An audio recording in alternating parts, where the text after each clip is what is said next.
नमस्कार, मी रुपाली वारबंद. तुमचं सगळ्यांचं खूप खूप स्वागत आहे माझ्या चॅनलमध्ये. आज आपण मेथीतली फळं बनवणार आहोत आणि त्यासाठी इथे मी मेथी स्वच्छ धुवून घेतलेली आहे आणि चिरून घेतलेली आहे बारीक. याआधी मी मेथीतली फळं ही रेसिपी तुमच्यासोबत शेअर केलेली आहे. त्याची लिंक मी खाली डिस्क्रिप्शन बॉक्समध्ये दिलेली आहे, ती तुम्ही चेक करू शकता.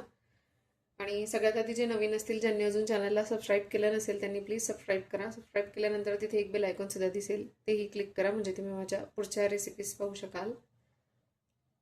तर आपण रेसिपीला सुरुवात करणार आहोत. आवश्यकतेनुसार आपण तेल घालणार आहोत आणि कणिक ही मी आधीच मळून घेतलेली आहे. आपण ही झाकून ठेवणार आहोत.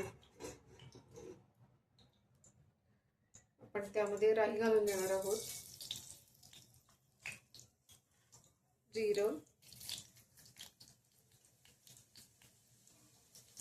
आणि लसूण आम्ही ठेचून घेतलेला आहे, यामध्ये घालून देणार आहोत आपण.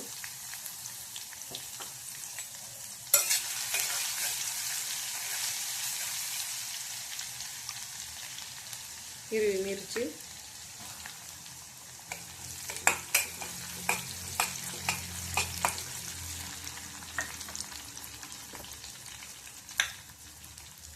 कढीपत्त्याची पानं ही मी बारीक कापून घेतलेली आहे. छान परतत राहायचे आहेत मसाले. बारीक कापलेला कांदा,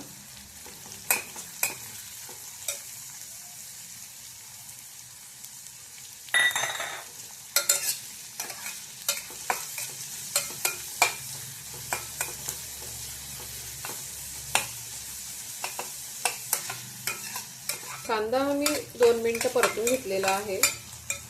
त्यामध्ये आपण मेथी घालून देणार आहोत.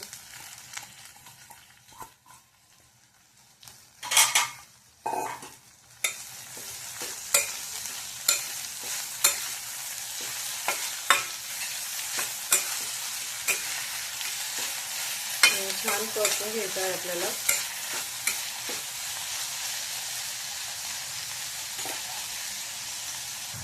आणि यावरतून थोडंसं मीठ घालून देणार आहोत आपण चवीपुरता. इन्ग्रेडियंट्सचं प्रमाण हे तुम्ही कमी जास्त करू शकता मेंबर वाईज. आणि इन्ग्रेडियंट्सची लिस्ट मी व्हिडिओमध्ये दिलेली आहे, ते तुम्ही चेक करू शकता.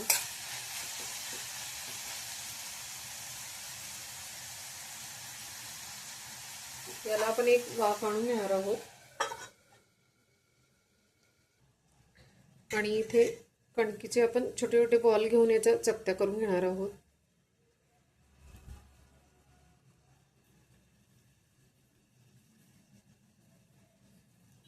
अशा पद्धतीने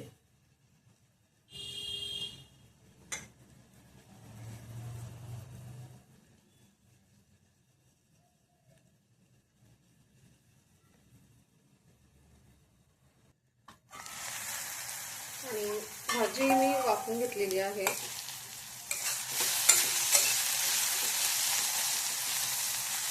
ती स्प्रेड करणार आहोत आपण.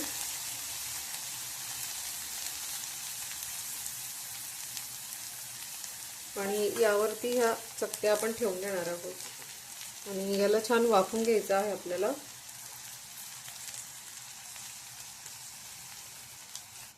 यावरतून अगदी चिमूटभर मीठ स्प्रेड करते त्या चकत्यांवरती, म्हणजे छान वाफवल्या जातील ह्या चकत्या. आणि झाकण ठेवून हे छान वाफवून घ्यायचं आहे सिमवरती. आणि हे आपण परतून घेणार आहोत. आणि आपल्याला हे दोन्ही बाजूने छान वाफवून घ्यायचंय.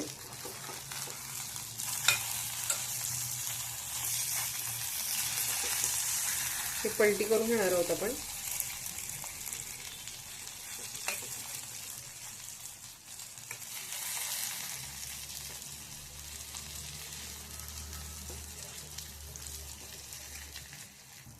आणि हे मी पलटी करून घेतलेलं आहे, आपण वाफवून घेणार आहोत पुन्हा.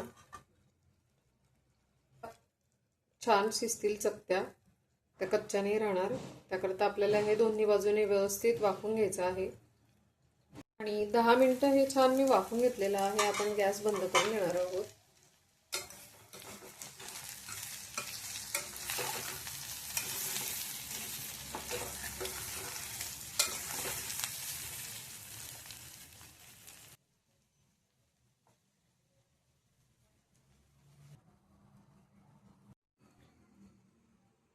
आणि गरम गरम मेथीतली फळं ही तयार आहेत.